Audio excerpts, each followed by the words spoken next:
Assalamualaikum warahmatullahi wabarakatuh. Halo semuanya, perkenalkan nama saya Suryana, saya dari Universitas Muhammadiyah Bandung, Fakultas Ekonomi Bisnis, jurusan Akuntansi.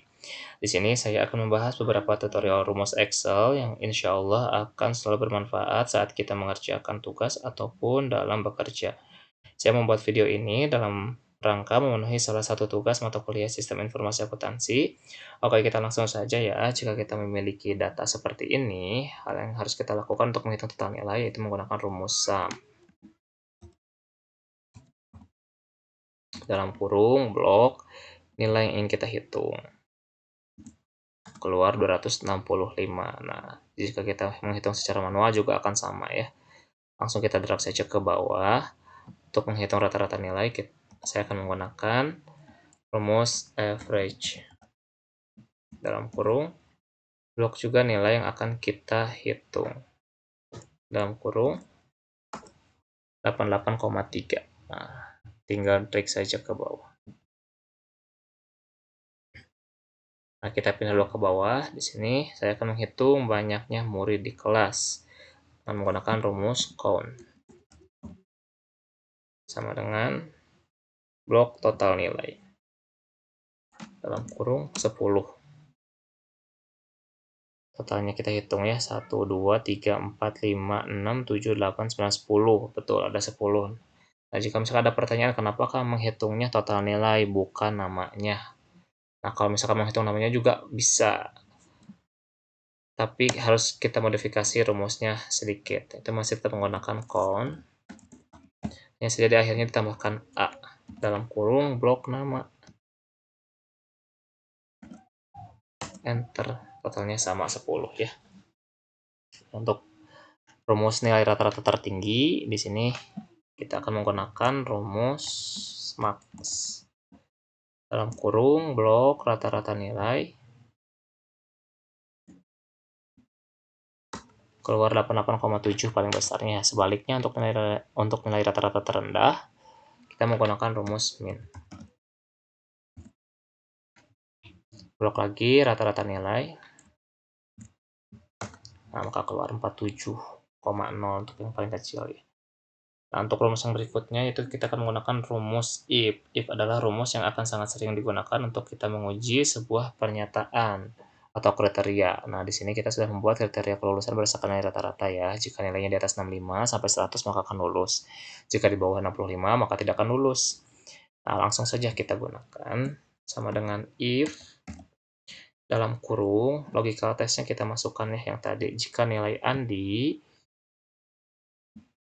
lebih besar dari 60, lebih besar sama dengan 65, titik koma, maka akan lulus menggunakan tanda kutip. Titik koma. Jika di bawah 65, maka tidak lulus. Kurung tutup. Nah, jika setelah ini tinggal kita drag saja ke bawah. Nah, untuk menghitung banyaknya murid yang lulus, kita akan menggunakan count if sama dengan count if blok status titik koma, kriterianya kita masukkan lulus. Jangan lupa memakai tanda kutip. Enter. 6 orang ya yang lulus. 1, 2, 3, 4, 5, 6. Betul, ada 6 orang. Nah, jumlah total nilai murid yang lulus. Jumlah total nilainya. Kita akan menggunakan rumus sum if. Dalam kurung blok status titik koma, kriterianya lulus,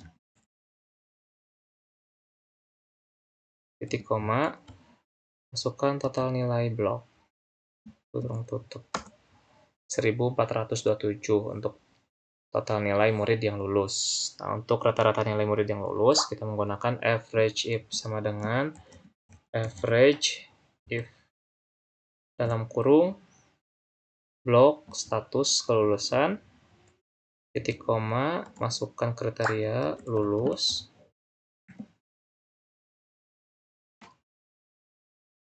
titik koma, blok rata-rata nilai, kurung tutup, 79,3 ya. Nah, data ini sudah selesai, kita pindah ke data berikutnya. Untuk data berikutnya ada nama sekolah yang terpisah-pisah.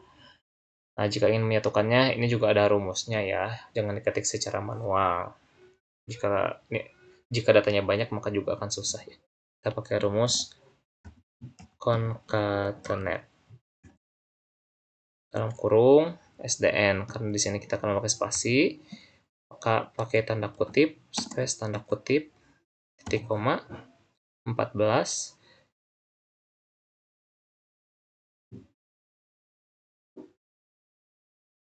titik koma, tanda kutip, spasi tanda kutip, titik koma, pagi, dalam kurung, enter. 14 pagi. Nah, tinggal kita drag saja ke bawah. Nah, untuk yang berikutnya itu ada nama kepala sekolah, tetapi hurufnya ini berantakan ya. Kata-katanya berantakan. Ada yang hurufnya gede, ada yang kecil. Nah, untuk mengubah ke huruf kecil semua, huruf besar semua, dan huruf besar di awal kata, ada rumusnya juga. Untuk yang huruf kecil semua, di sini kita akan menggunakan rumus lower. Dalam kurung, klik kata yang ingin diubah. Tinggal di enter. Nama kepala sekolah sudah keluar ya. Untuk huruf besar semua kita menggunakan upper. Klik yang nggak mau diubah. Sudah keluar semua. Nah, untuk mengubah huruf besar di awal kata kita menggunakan rumus proper.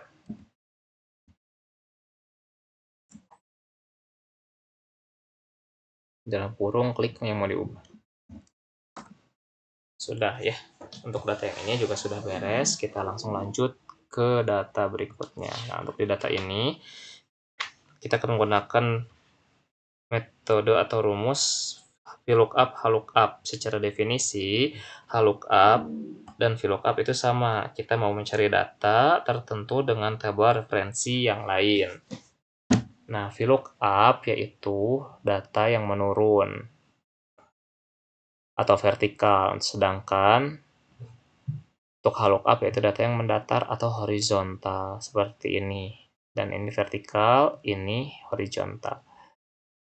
Lalu di sini ada nama customer, domisili, dan lama pengiriman. Nah, untuk nama customer kita akan menggunakan rumus VLOOKUP. Kenapa VLOOKUP? Karena di data referensi, nama customer ada di kolom kedua dan bentuknya vertikal. Oke, langsung saja sama dengan VLOOKUP dalam kurung blok nomor pemesanan, titik koma, meminta table array, yaitu pindah ke data referensi, blok dari header sampai ke Bandung. Jangan lupa F4, FN F4 untuk mengunci kolomnya. Titik koma. Nah, untuk nama customer ada di kolom kedua. Kita ketik 2, titik koma, dan 0, lalu tutup. Enter, sudah keluar ya nama. Tinggal kita tarik saja atau di drag ke bawah. Untuk domisili juga rumusnya sama, masih menggunakan VLOOKUP. Sama dengan VLOOKUP dalam kurung nomor pemesanan, titik koma, ke table array, pindah lagi ke data referensi, kita blok dari header sampai ke Bandung. FN F4, jangan lupa. Titik koma. Nah, untuk domisili ada di kolom keberapa? Ada di kolom keempat. Kita klik 4, titik koma, false atau 0. Kurung tutup, enter. Sudah keluar domisili. Tinggal kita drag saja ke bawah.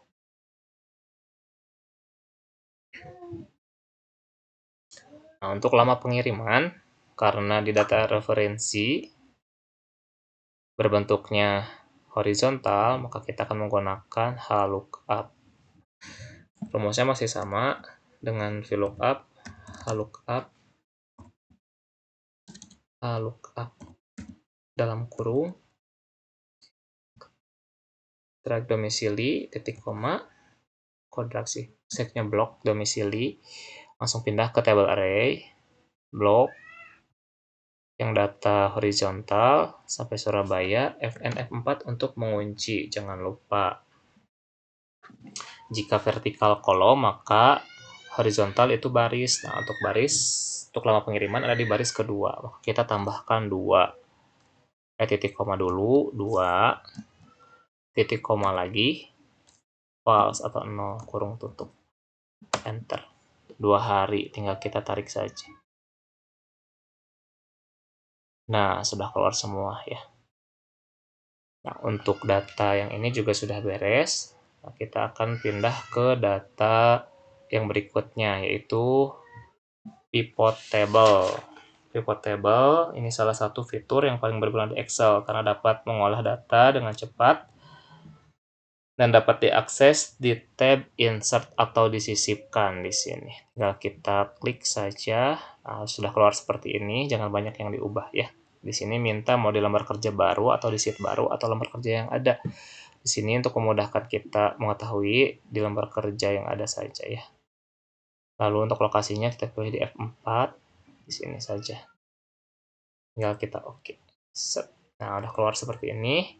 Tetapi yang lebih penting itu ada di kolom paling sebelah kanan. Ada 4 informasi tentang data yang kita punya yang ada di kiri ya. Artinya semuanya di sini ada baris untuk menjadikan baris, kolom untuk menjadikan kolom, dan nilai untuk value-nya. Nah, di sini ada filter. Filter yaitu nanti kita bisa memfilter misalkan kita mau mengecek penjualan di bulan tertentu atau mengecek penjualan merek motor tertentu.